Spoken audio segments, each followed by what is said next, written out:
Hey guys, what's going on? This is Roth. I'm here with Robert Conkey of Activision. Thanks for being here today. Thanks for having me. We're going to talk about the Legend of Korra game. And first and foremost, when can the people get this game? So I guess this is the first time we're officially announcing this, so big deal. Very exciting. So the official release date, October 21st on PlayStation Network and Steam, and October 22nd on the Xbox Games Marketplace. Yeah. We're excited. I know that the fans are really excited to play this game. We saw a little bit of it. You came by Comic-Con to see us, and we saw a little bit of the game, but talk to me. Do we have some new modes to talk about today? Yeah, so I think this is going to be the first time we really talk about it in detail. So we have a Probending Mode in the game where we actually faithfully recreate the rules of the Legend of Korra sport Probending, and it's available after you've beaten the game for the first time. Okay. So. And it's the 3-on-3 style situation where you're kind of pushing back, you're trying to gain territory from the other team, and whoever has the most territory at the end wins. And if you knock the other team off completely, then you just take the whole match right there. So it kind of happens in a series of multiple matches, and there's 3 different difficulty modes, and it gets pretty crazy by the end. So.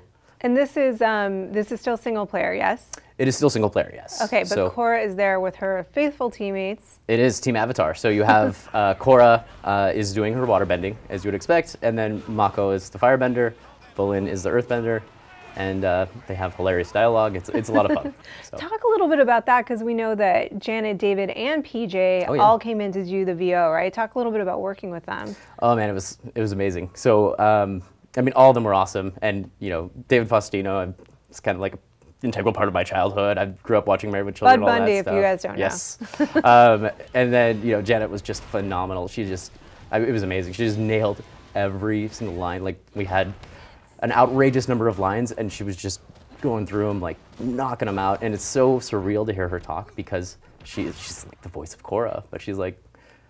It's just her. It's so cool. I mean, and not only is PJ like a serious dramatic actor, but man, the guy's hilarious. Oh, PJ. Oh, he was. We were rolling in the aisles when he was doing his lines because he would just he'd say the line straight and then he would give us like variations that were just out of nowhere and just so hilarious. It was amazing.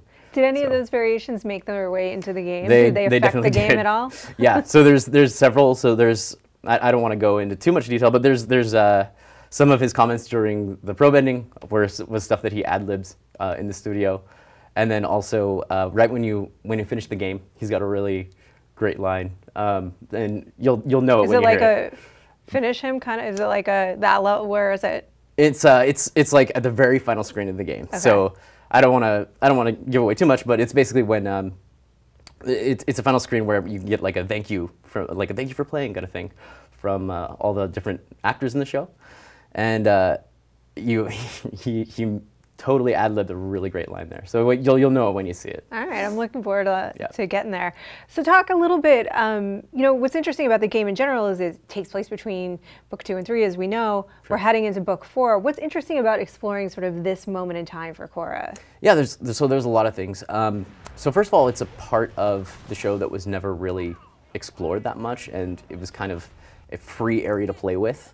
We were able to take her to a lot of different locales, and it was kind of a exciting thing where you can tie into some of the events of Book 3 and kind of there is a tie into the villains of Book 3 that you wouldn't know unless you've actually seen Book 3. But it's kind of a unexplored territory that we thought would be really interesting actually, and everybody was really excited to do it. Are there Easter eggs that we can look out for? There definitely are, and I think I don't want to go into too much detail now. We're going to talk more about it moving forward, but there most certainly are. So. Intriguing. What would it take for Activision to continue on making Korra games? I mean, this is not necessarily my department, but for sure, we love Korra. We would love to work on more Korra. At this point, we're really just focused on getting this game out. Yeah. And making it as good as we possibly can, and you know, making fans happy. So, what do you think it is about the specific skills of a airbender, of a bender, that lend themselves to really interesting action? So it's interesting because each of them each of them is very versatile in its own way, and Platinum had to deal with taking all of these potential things you could do and building that into a working game system where you have a need to use the different ones, because all of them are very viable, right? So they ended up focusing each one a little bit more on certain strengths and weaknesses, so that there would be a specific situation where you could use all of them. And since you can switch your bending at any time, well, not in pro bending, but in the regular gameplay, you can switch your bending at any time, and that really helps you. That basically causes the player to consider what would be most advantageous at this point. And then really advanced players will actually use multiple types in a single combo, because you can switch. You can switch right for the finisher, so you can just do a finisher on the other. Like with a different bending style if you want, and that leads to a ton of awesome combinations that you can do. So we're really looking forward to it. I know that the fans are really looking forward to it. Tell us once again when we can get this game. So October 21st on PlayStation Network and Steam, and October 22nd on Xbox Games Marketplace. Okay, you awesomely heard it right here first on IGN. Thank you so much for coming in today. Thank you.